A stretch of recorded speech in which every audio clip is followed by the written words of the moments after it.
Hello, good afternoon, everybody. Welcome to Grand Rounds. My name is Jonathan Smith. I'm an anaesthetic consultant and the Deputy Director of Medical Education. We're looking forward to hearing from the team about learning in lockdown in a few minutes. So remember, you can get previous Grand Rounds if you've missed any, or you want to look through things at your own speed via Gold and the GLA, the Learning Academy YouTube channel, external channel. So we're posting them after editing up there. You're welcome to look at those if you want at your leisure. Remember, you can get CPD points are available. You can self-credit one CPD point, which is 45 minutes of teaching and 50 minutes of reflection, as recognised by the RCPCH. If you'd like an attendance certificate, you can see on the screen that you go to the SurveyMonkey link, give us a bit of feedback, and we can send you a attendance certificate.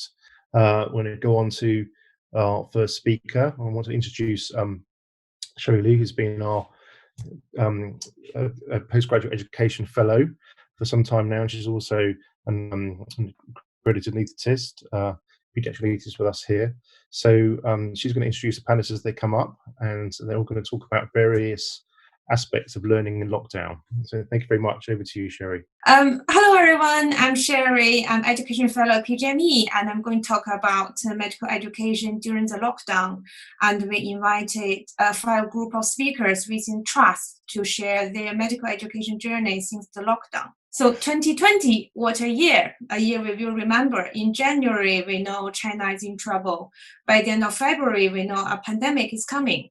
So for me, 9th of March is the day it changed the way we work. We have to cancel education conference trip as a member of staff from the Trust was tested positive.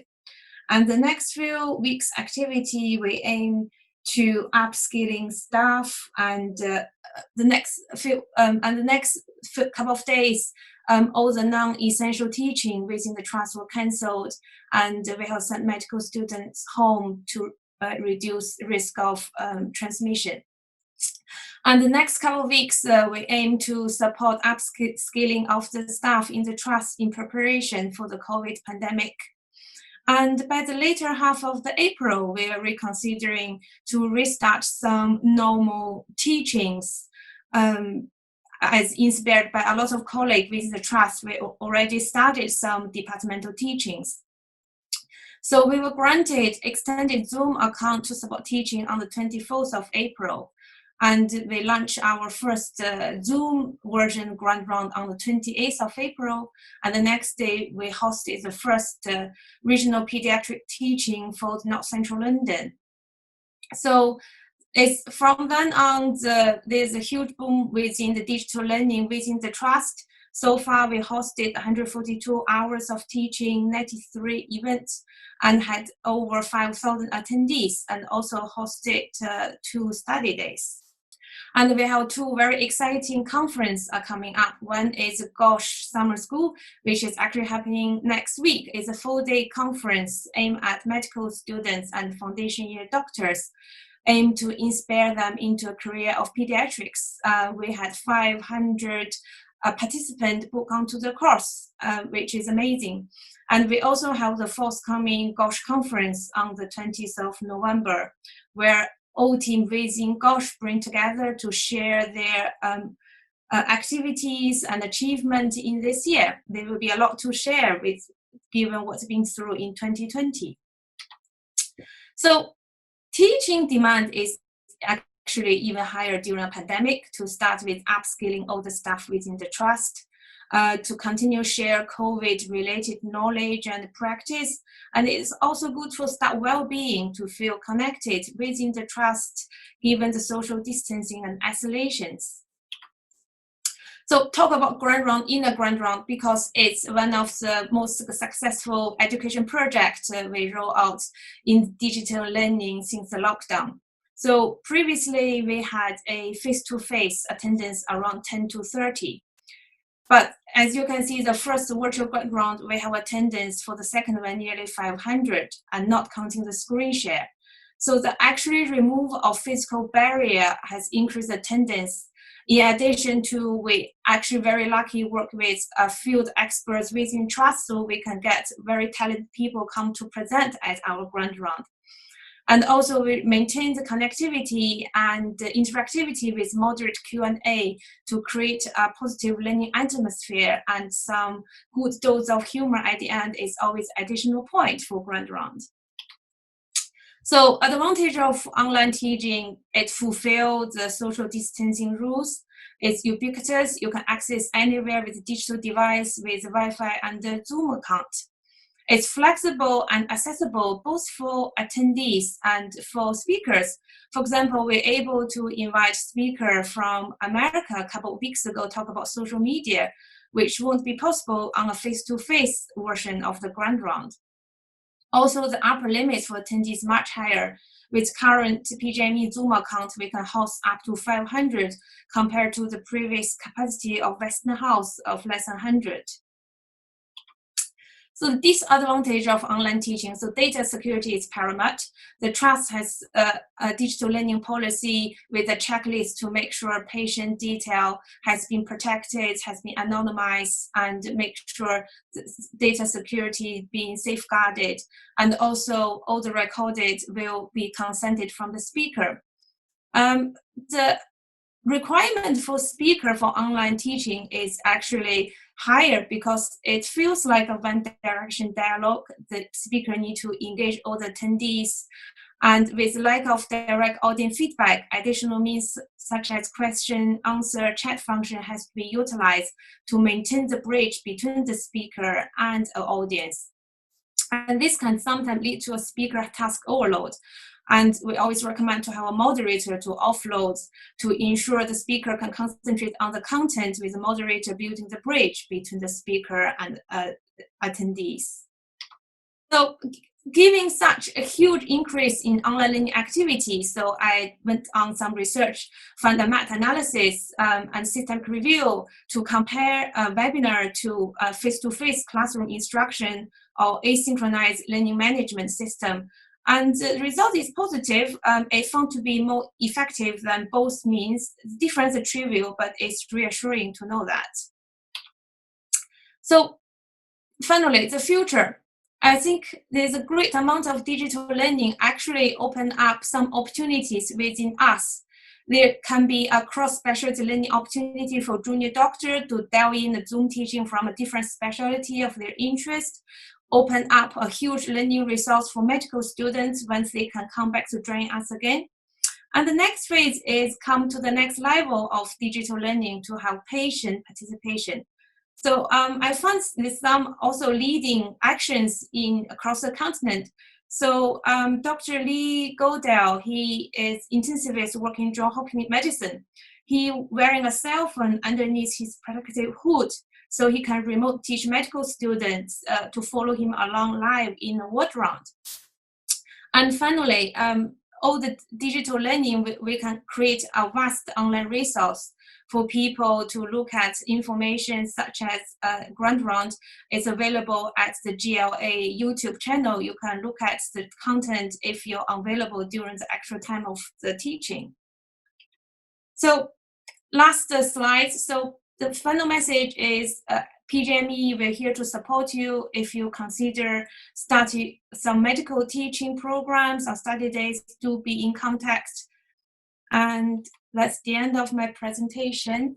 And next, I would like to introduce our speaker, Dr. Steve Marks, who is a reader, consultant, pediatric nephrologist, going to share his experience and in digital learning from nephrology team point of view. Hi, Steve, over to you. Hi. Thank you very much, Sherry, for the kind introduction, for everybody joining online. I think it is a new virtual world that we're all getting used to. I know personally I'm very passionate about teaching and education, but also my carbon footprint was pretty high before coronavirus, and I think it is interesting how everything has changed in the way that we work and the way that we teach as well. Just my screen froze, and that's one of the things we're all getting used to, is the technical problems that you have with Zoom meetings. So it's learning in lockdown has been very interesting for us, and also within nephrology. So I think I just wanted to start by saying it was uncharted territory for us all. I think Sherry introduced it beautifully, but actually we went back to basics, didn't we? Everything was about resuscitation, getting things right, and advice was changing. But as Sherry showed in her timeline, everything changed pretty quickly. And I think our ABC, we managed to get our D and then our E changed from exposure to education, because we realized it was really important to continue this aspect.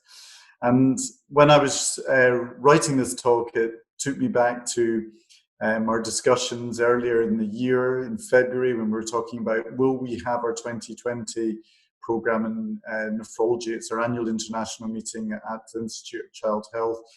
We have speakers internationally and we have attendance internationally.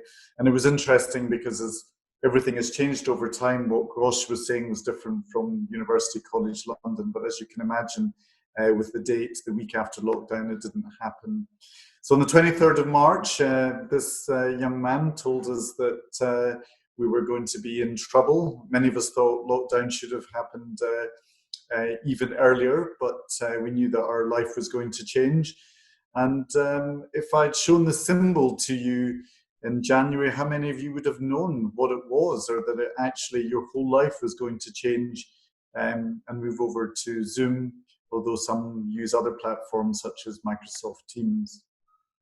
So here we have our program that I arrange our academic program in terms.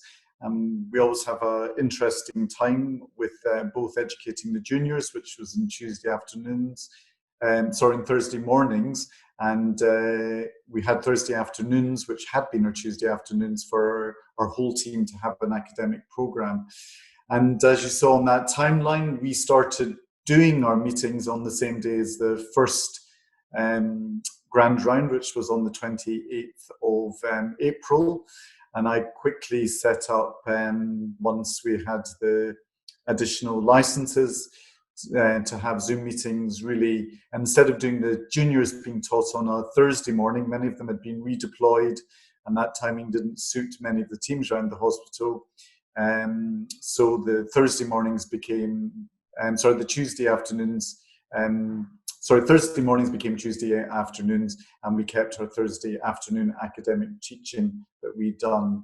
I think the one thing to say though is I've done Zoom meetings for 4 and 5 hours, and really it is quite heavy going. And I personally think that we have to limit the amount of time. I think we all know from research that attention spans are usually 40 minutes, if not 20 minutes max. So I think we really need to be careful going past the 1 hour mark. As you've heard, I think it's really good that everything is on the PGME and the GLA apps that you can download. So, for example, here was a teaching session that I did yesterday for the group. Everything's up there, and we're doing a lot of recording of sessions, and they're being available for others to listen, even if they aren't. But we're also finding that attendance has really, really improved. We're doing Zoom meetings, and this has allowed so previous trainees who are working at other hospitals are able to Zoom in and join our regular teaching sessions, which I think is an excellent idea, and there's no reason why that shouldn't happen. And obviously you can have interactive sessions as well as doing webinars where it is more one-on-one, and we've had times where we've gone for the webinar and then had a Zoom informal chat afterwards. One of the things I've personally used quite a lot with the teaching is recording within Zoom and then using WeTransfer, and that means that I can send it to PGME, but also very quickly you can upload your talk, and you can either send it by email, but usually there can be problems still with their IT and email systems. So what I do is I get a link for a WeTransfer, which is available for a week, and then you can email it to the team or various members of the team to give us their feedback. So I guess for me, my thought is that, every cloud has got a silver lining. I think we have to think about what we do and with education and teaching and training and where we'll be in 5 years. And I think that we have to carefully consider where webinars will be. I did my first one over 10 years ago for a national meeting. and it kind of didn't really happen very much. But there was me planning to go to Canada really for almost 24 hours to give a talk at an international meeting before coronavirus. And I think even when you speak to people historically, they said there's no way you can do things virtually or online, but I think we're in a new world, we're all learning, and we know that everything is actually possible. So thank you very much for your time, and I'll hand back to Sherry to go around the table. Great, thank you, Steve. So our next speakers are Ms. Dhanya Mullassery and Mr. Alex Charles. They are the college tutor for pediatric surgical trainees at Gosh, and they will share their experience in surgical education training during the pandemic. Over to you. Thank you very much. So I'm Alex from Pediatric Urology. This is Dhanya, my colleague from SNAPS, and we're the Royal College Tutors for Surgery. So learning in lockdown for our surgical trainees was significantly affected with the COVID pandemic. You might be aware that the majority of surgical trainees were actually deployed into other surgical specialties. The majority of urology fellows merged with the SNAPS fellows to form the acute surgical tier 2 rota. But other surgical trainees from other specialties were redeployed to the medical tier 1 rota. There was a cessation of the elective operative lists and undertaking of only emergency and urgent category 1 and category 2 operations only. And with the uncertainty, the changing pathways, the changing restrictions, there was very much a consultant-led service both in and out of theatres. And clearly all of these factors affected the surgical learning experience. But with the wind down of the first wave, the feedback that we're getting is that actually the trainees, regardless of their level of experience, have developed a new skill set and a broader experience with their placements in other areas.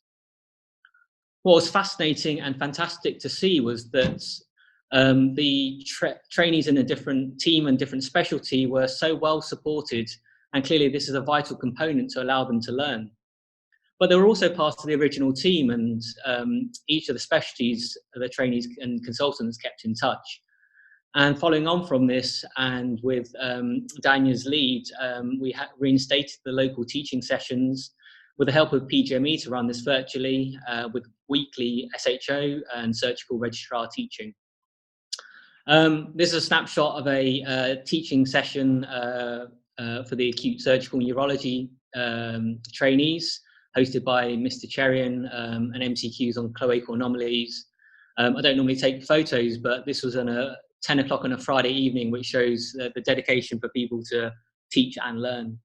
There's been an overwhelming increase in the online teaching sessions. The American Pediatric Urology Centers have come together to provide twice weekly webinars, which are also available offline. International meetings, which were expensive to get to and difficult to get to, are now being run virtually for people to attend. And most recently, we've had our first international virtual meeting in pediatric urology, which is an all-day affair. And one of our consultants, Peter Kukau, was one of the guest speakers. But these are quite top-heavy, expert, consultant-led teaching sessions. Imran Mushtaq, with his international colleagues, have come up with this group, and we all like a good acronym, Pediatric Urology Partnership for International Learning, where trainees have the opportunity to present and lead discussion on complex urology cases on an international forum. But despite best efforts and the increase in online knowledge and teaching sessions, surgical trainees want and need to learn operative and non-operative technical skills. And despite all our best efforts, it has been compromised by the COVID pandemic. So moving out of the acute COVID lockdown period, we look into the future now to look at how to optimize our training and try and match the limited opportunities with the existing restrictions that we have with the surgical curriculum. GMC had announced the new surgical curriculum to start in August 2020, which has now been moved to next year. This encompasses the capabilities in practice in the 5 areas of outpatients, inpatients, theatre, multidisciplinary working, and emergency tech. So for outpatient training, we plan to emulate what some of our medical colleagues are already doing, for example, in endocrinology, to undertake teaching clinics where there are 1 to 2 teaching cases identified ahead of time, discussed beforehand, and then for the trainee to run a remotely supervised session followed by direct feedback from the consultant trainer. Operating theatres, as Alex was saying, are still not as many as we had, and it's still going to be a very long time before we get previous numbers and volumes back up. And in that time, we should explore the possibilities of simulation training remotely, which has already been shown to be cost-effective and to have similar outcomes to on-site mentoring, both in laparoscopic basic skill training as well as even remote live telementoring. We know now for the past several years that non-operative skills are also a key part of surgical training and also an important component when it comes to patient safety and outcomes as well. Simulation training on site and remotely will help us to try and deliver this while we're still working in a much reduced contact environment. COVID has given us several challenges, but it has also given us many opportunities to embrace some prospects that we were previously reluctant to explore, such as remote working and remote learning. Surgical trainees who have been redeployed to medical roles have now returned to us with new skill sets, experienced and managed several new challenges, and now have an even improved understanding of cross-specialty working and cooperation. Both surgical trainees and trainers are working very closely together now and are more prepared for the still evolving scenario started by COVID and what is to follow after. Thank you. Okay, thank you for the surgical team. So our next speaker is Dr. Mirjana Cvetkovic, so cardiac intensive care consultant at GOSH. She started her daily virtual CSU teaching since the lockdown, which were received with huge enthusiasm by junior doctors both locally and internationally. They are attendees from America, Canada, Italy, France, and so on. So this is an example of how medical education can thrive when we are physically locked down. Over to you, Mirjana. Thank you so much for this introduction. So I will let you know how we actually end up doing medical intelligent resource and congenital cardiothoracic learning. So as you said, we have started doing these daily sessions, which became suddenly international and multidisciplinary throughout 2 or 3 months of doing that. We have started, as everybody else, we were faced with physical distancing and we were forced to socialize via digital media. And actually, we were inspired and we were trying to think out of the box. On CICU, we have always had daily teaching, and then we started thinking how to accommodate that and how to transfer all our teaching program to web. I don't need to tell you how we felt about it when we started thinking about daily teaching and how to proceed to web teaching and webinars, which we haven't done previously and no one had actually experienced about it. But what we were thinking is stepping out of our comfort zone. It's probably something we should be doing, and we were forced to do so. So many of us have done that before. Many of us know when we actually start going out of our comfort zone, then different doors will open and different world will show up, and we will learn much more and will gain much more. So we were very positive about thinking of doing daily web sessions. So doing something new is always very complex, and always you get always relations to many mistakes, but that shouldn't put you off. What is important with all the mistakes is to kind of reflect on them and then learn from them, implement changes, and then basically move on. We did have a vision how the session should be, and the only vision we had is that people should basically want to hook up to our web sessions, and despite busy days and very kind of tight schedule on CIC, wanted people to actually want to stop up and join our sessions. So equally, we were thinking that shaping the sessions would be something we would do with our participants and with our speakers. So we were very open to shaping the sessions according to the needs and according to the feedback we have gained throughout. Content of the sessions, we wanted it to be really kind of educational for everyone, and regardless how we thought about it. So any subject we introduced in our web teaching, if you look closely into it, because this is a multidisciplinary teaching, you can always find something in any discipline to learn about. And when you look closely, things suddenly become very interesting. So we were forced to do it very quickly and to set up things very quickly, so nothing to think so much about. So we just made a single step, and then this was our first schedule for the first web teaching. We decided to do it daily and to start always the same time, like 1:30 to 2:30, 1 hour of one presenter, leaving 15 minutes in the end to join discussion. The first week was ASD. We have done 4 hours of ASD on the first week, simply because when you talk about ASD, everybody is familiar with it. No one is intimidated by the subject, and we thought everyone would be willing to talk about it. So that actually was true. And throughout these 2.5 months, we tried so many sessions. We learned from each of them, and we adapted our sessions accordingly. So this is our last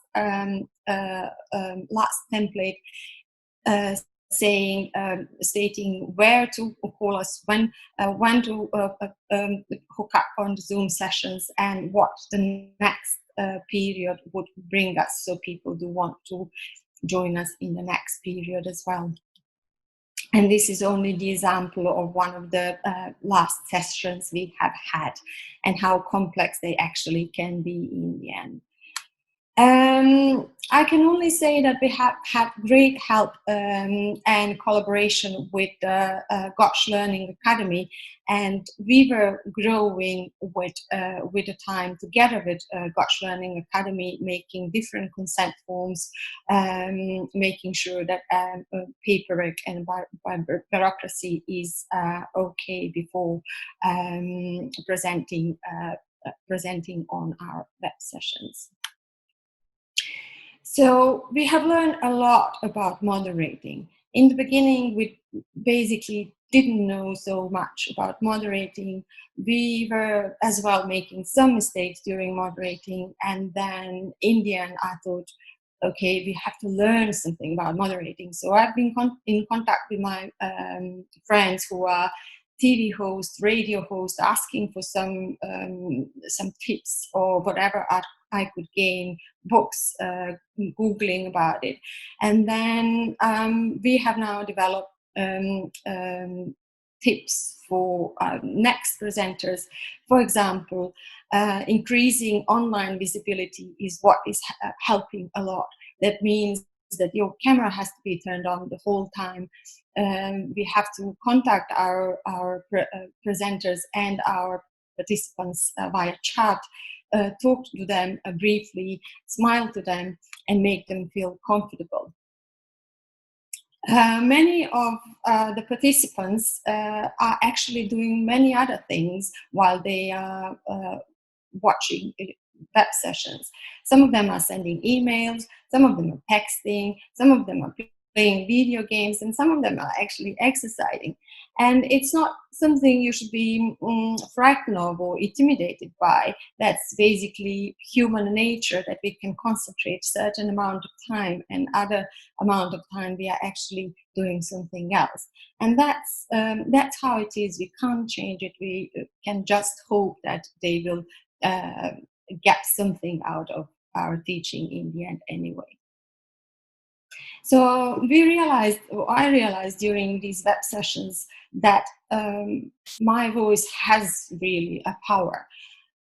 So basically, we were trying to find out what's the best level of voice, when to raise your voice, when to speak slowly, when to smile, and when not. This needs praxis, and obviously it can always be getting better. Equally, it is very important to embrace your pauses. When you ask questions, leave the participants a certain amount of time, 30 seconds, to answer your questions. Be patient, don't rush them, and then it's very awkward looking at your computer, waiting for 30 seconds, but after some time you just kind of get used to it, and things get much better if you respect your participants. What is very important is to start on time and finish on time as well.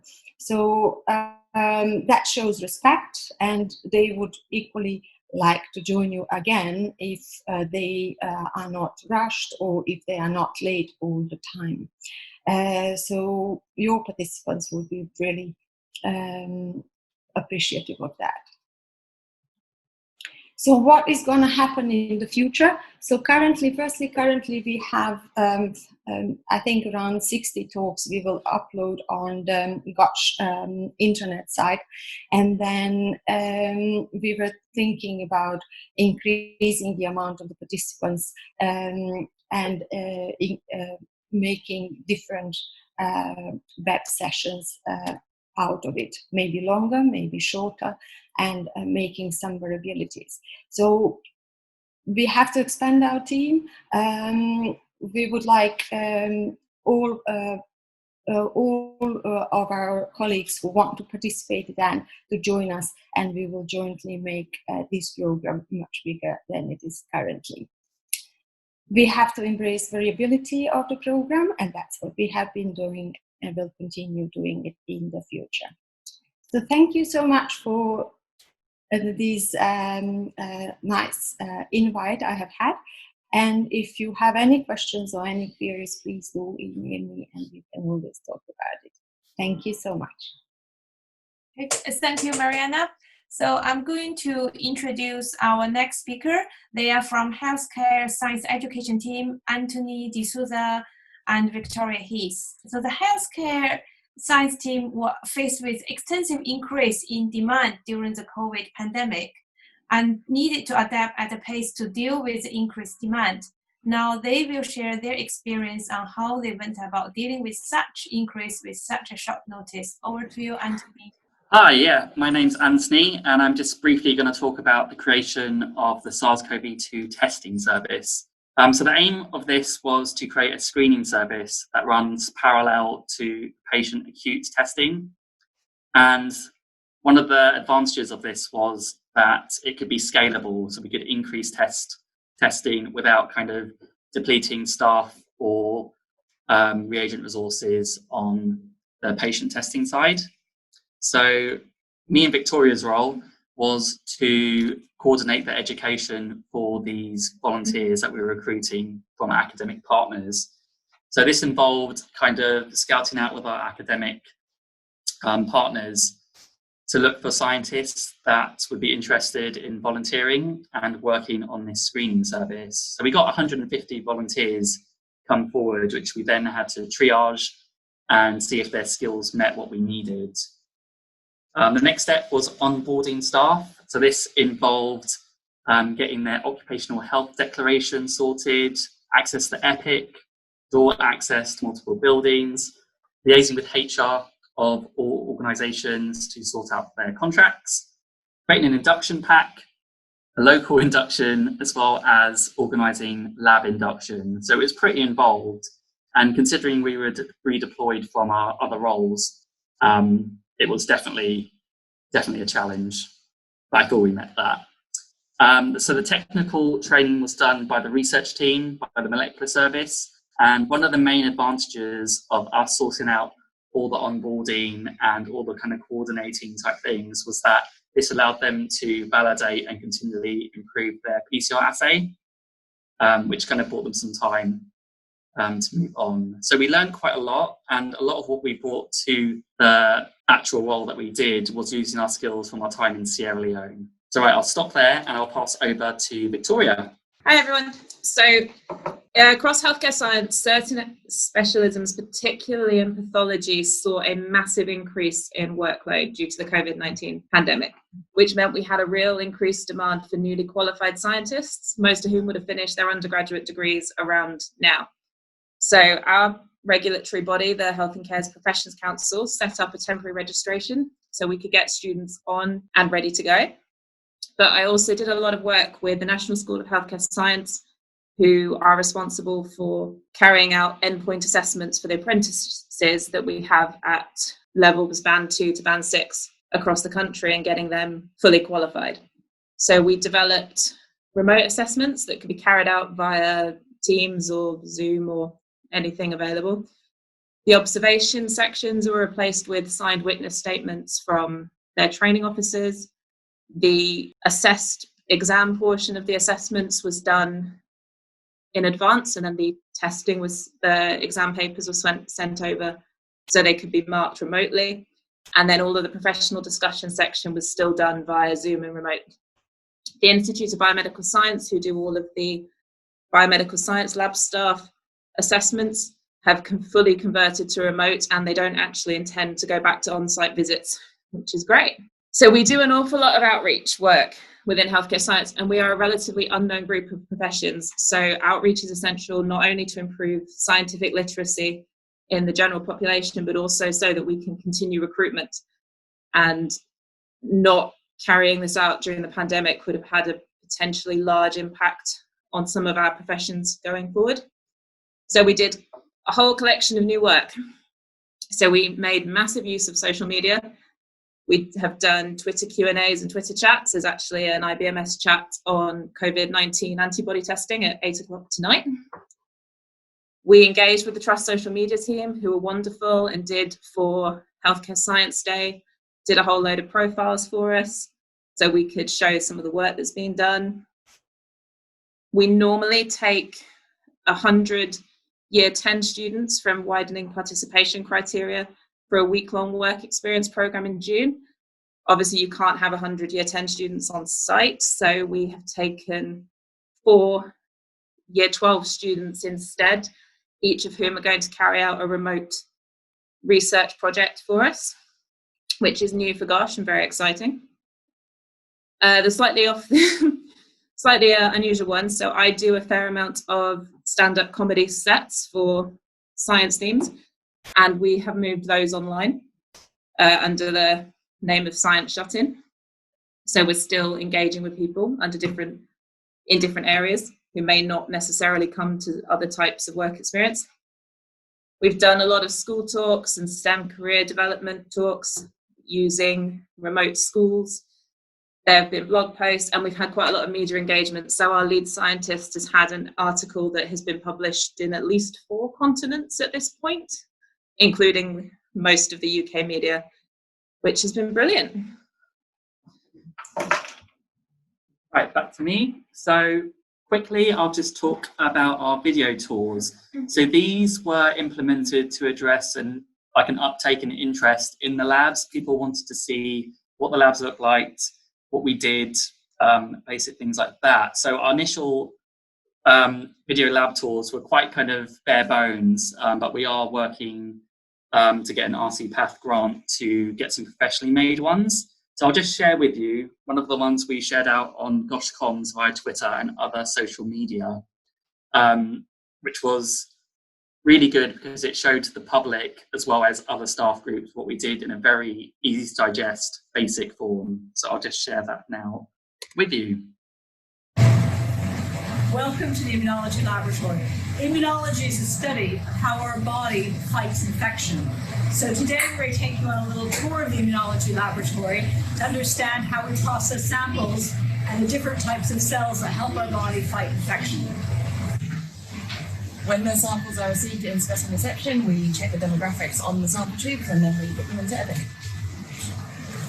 Once the samples are booked in on EPIC, we spin the samples in the centrifuge for 10 minutes. Once they are spun out, we get temperature separation of the plasma and the cells. So this is the plasma section where we took for the test, and that's where the antibodies are present. So this is the DS2 where we run the COVID-19 serology samples.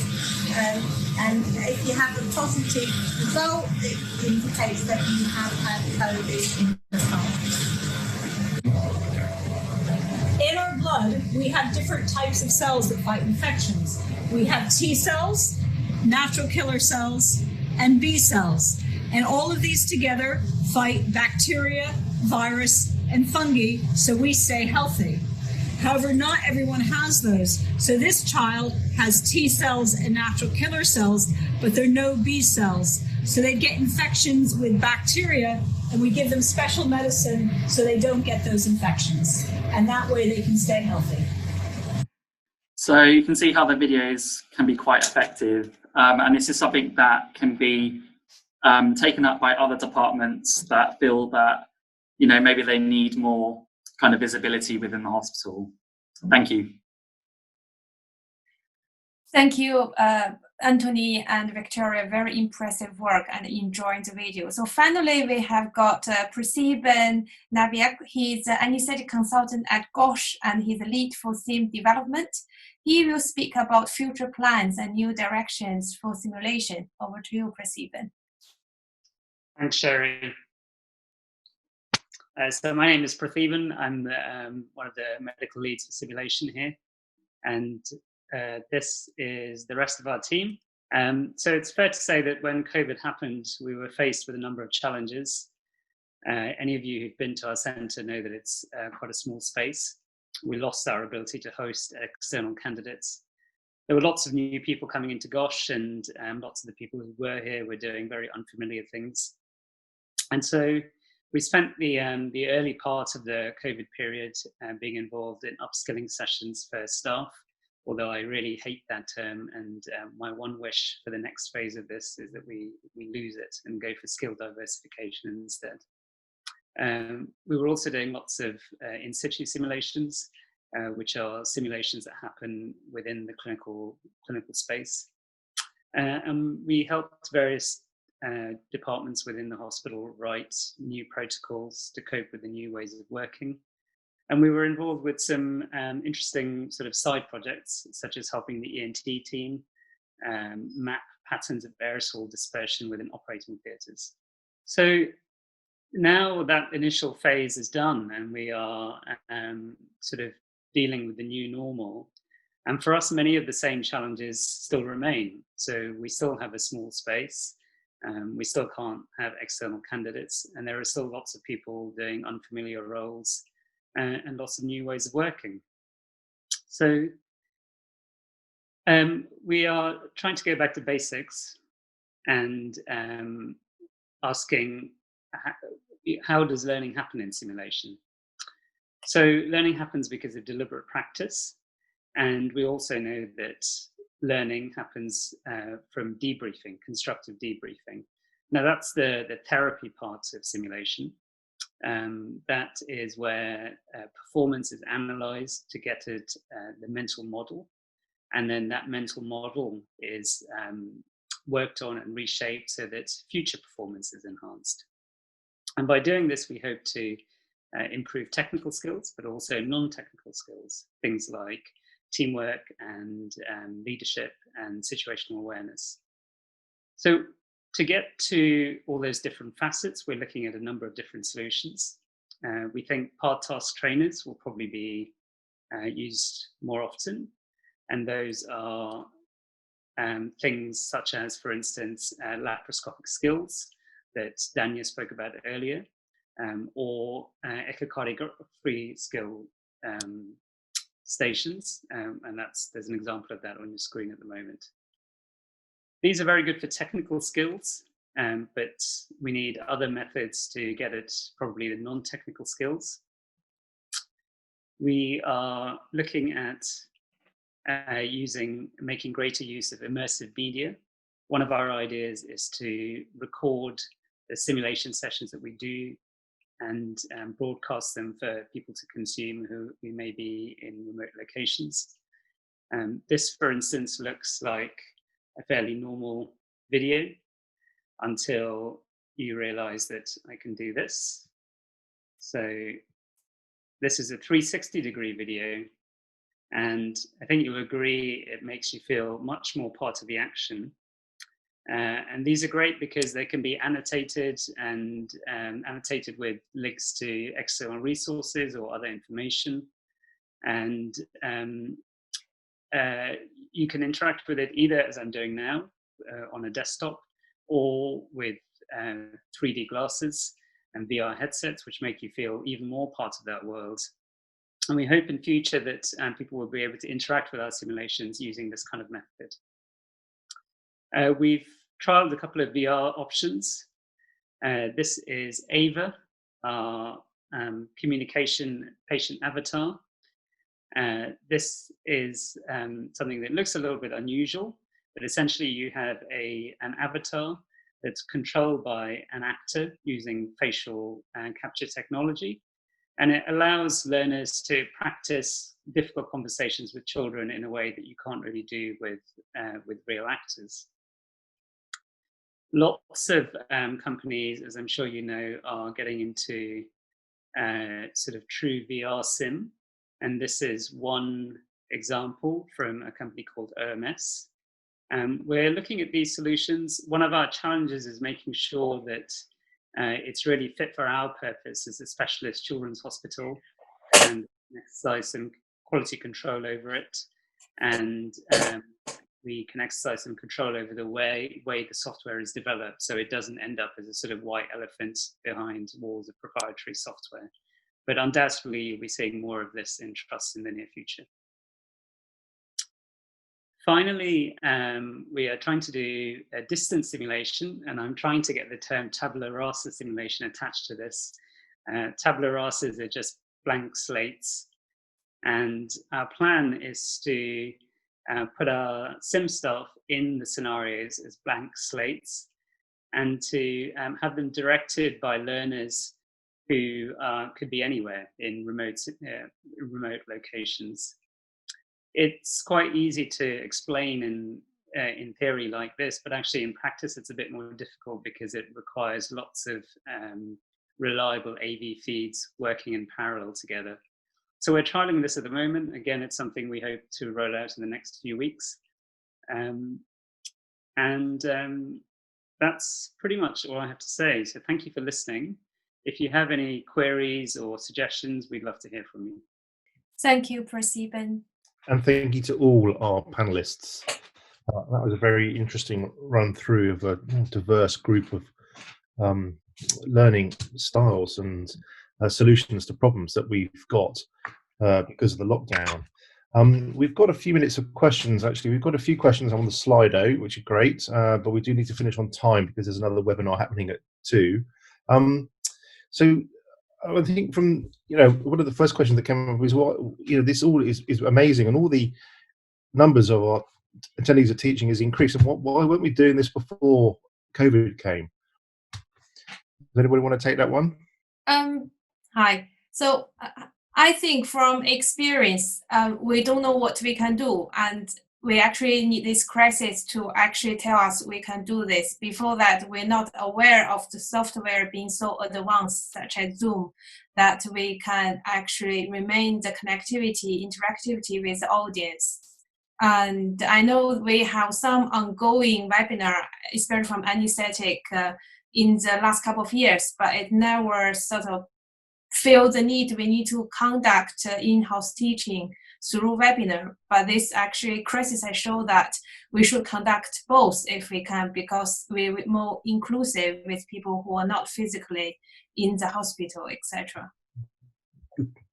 Yeah, that's great. I think that has been going on before, as you say, but certainly we've been forced into this, and none of us really realised, as you said. And I think there was an issue with the license, wasn't there? Before this came up, we were all limited to about 45 minutes of free Zoom time and a limited number of attendees. So the hospitals also sort of grabbed the nettle in a way and allowed us to have bigger licenses. You did mention interactivity with this, and I think that we are struggling a little bit with interactivity. Have any of the panel got any hints for this? We're using Slido, because I find the chat function slightly disruptive and distracting during webinars. But anybody got any hints about interactivity for people viewing your webinars and teaching? Okay, Stephen, you want to go first? Yeah, I was going to say, so I think it's much better to try and be interactive. I think we should think about rolling out the polls. I always try to do, when you're teaching in a small group, is you ask people questions as you go along. Okay, great. I'm clear that's important. Well, I'm afraid we're sort of running out of time. I mean, that questions, the shut in, apparently, that if you go to the Slido, you can find the link to get tickets for that. People are interested in going to that. The backgrounds, you can get GLA backgrounds if you email PGME. We'll send you a background you can use if you're doing external webinars, if you'd like. And I know that people, BBC and other websites are getting free Zoom backgrounds now, which are becoming really popular. Doctor Who, Star Wars, that sort of stuff. But thank you very much to all our panelists. That was really interesting. I think we've learned a lot about learning in lockdown. And so that's great. If there's any other questions for any of you, then we can get you offline individually. I'm sure people have got your email addresses. And if you'd like attendance certificates, please go to the SurveyMonkey link you see there now for Grand Round 2020, and we can send you a attendance certificate if you would like one. And we'd really like your feedback as well, suggestions of other Grand Rounds and things we can do better during Grand Rounds if you would like. Thanks very much, and we'll see you all in 2 weeks.